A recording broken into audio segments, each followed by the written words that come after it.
Again, we have to start at the back, like the Nexus 4. This one, again from LG, we have to start here because I hope you can see it in the video.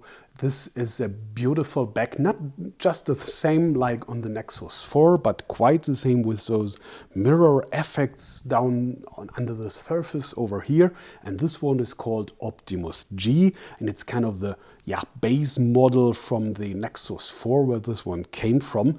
Not to compare with the Optimus G Pro we've just seen in Barcelona on the Mobile World Congress. This is the first one, and we do not know to which markets the Optimus G Pro will come and when. At least to Europe it will be a little bit problematically, I guess. In Asia the G Pro is already available. So let's go back to the Optimus G and see what this one has to offer. And that's a lot, because first of all, it's a Qualcomm Snapdragon S4 Pro processor, quad-core 1.5 gigahertz, and a doubled RAM of 2 GB, so just great power behind it. We have to take the benchmarks first, but for the moment I've some good guesses that this will be a big one.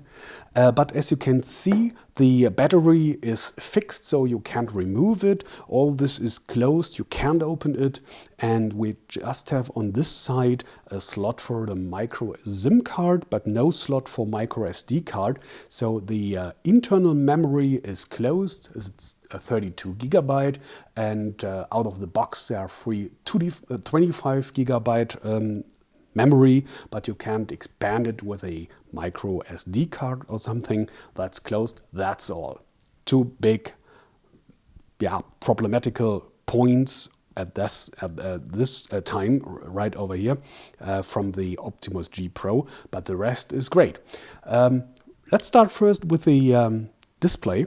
It's IPS plus, so that means we have a really great contrast. I hope you can see that in the video, and you can see of almost 179 degrees angle, and it's especially great outside to look at.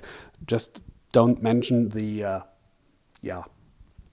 mirror things that reflections over here will have with all smartphones, but besides that, we have a really great viewing perspective outside in the sunlight. So this one is great, and I guess I try to get a little bit closer so that you can see for yourself. Let's go to the menu. It looks like this. Okay, great contrast, no doubt about that. And especially we have the same display in the Nexus 4. So we have that same pixel density of 320 ppi. So real close, real dense those pixels. So we have really sharp display, texts and photos and videos getting very sharp. So that's a big advantage of this one. And LG is telling us it's 470 nit. So that's kind of medium quality. As you may remember, the Optimus Black has had from LG 700 nit, and some Sonys like the Xperia P with this white magic has 900 nit. So 470 is well, but not the best one. In addition, we have a size of 61 by 102 millimeters, so a diagonal of 4.67 inches. And as you have seen already over here, down there are the buttons for home and back, and here we have the options. And if you double click or hold it long. Here we go to the task manager. The English words are a little bit different than the German ones. I'm sorry for that. Okay, task manager over here.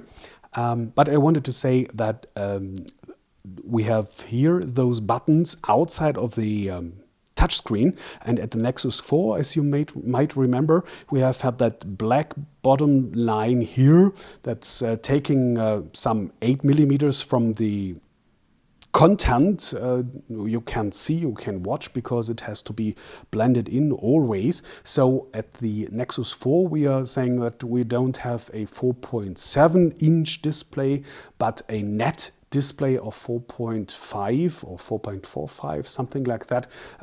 That's not the case here. So here we have a real 4.7-inch display, so it's a little bit bigger, and especially if you have a big smartphone in your pocket, you want to use all display for the content, I guess.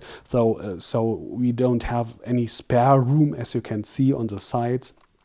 The edges are very small, so that's a real great concept, better than on the Nexus 4, I think. And then we have LTE. On the European version, we have 800, 1800 and 2600 megahertz for LTE. There might be different versions of the phone in other countries with other frequencies, but that's what I can say for the German and European version.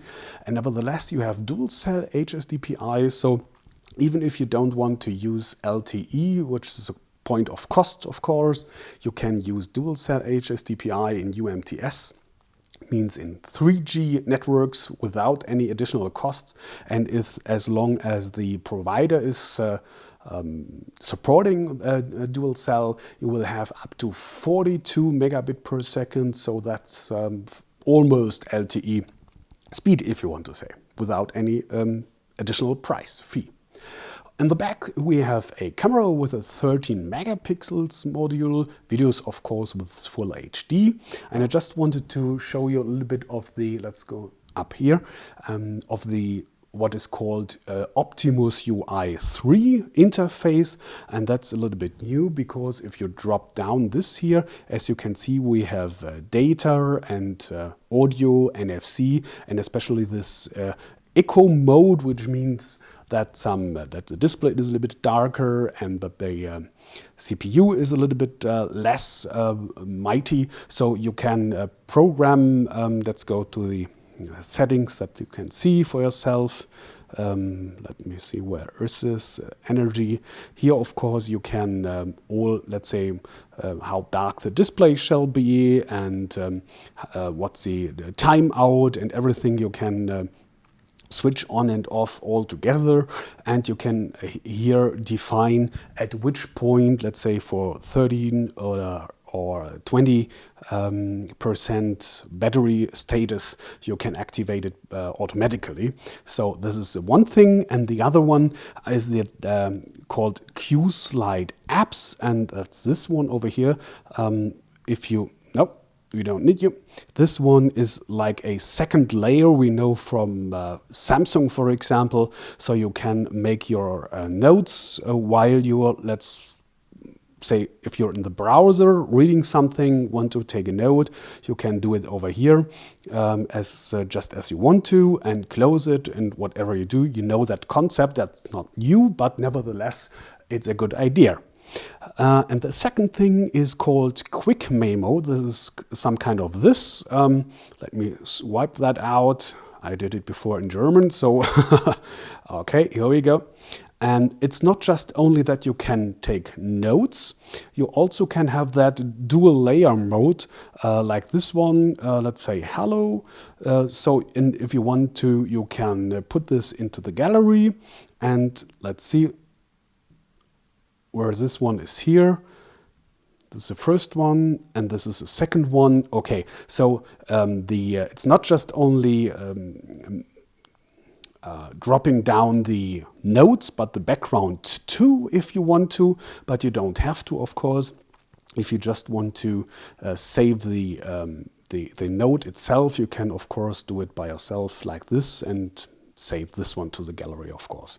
So that's great, let's say for presentations or whatever you have to, you want to mark anything or whatever you would need. This is a great working tool, I guess. You don't need it, but some customers could need it, and that's a point that you are trying, like in Office, Word, or something that you have lots of functions you do not need, but that if you would need it, you have it and you know it's there and you could use it, of course. That's, I guess, enough for the first impressions of the LG Optimus G. It's coming to Europe for €599, and at let's say end of March, at the maybe first week of April, something like that. Yeah, and for $499 without any subscriptions. Thanks for watching. I hope to see you back soon, and take care.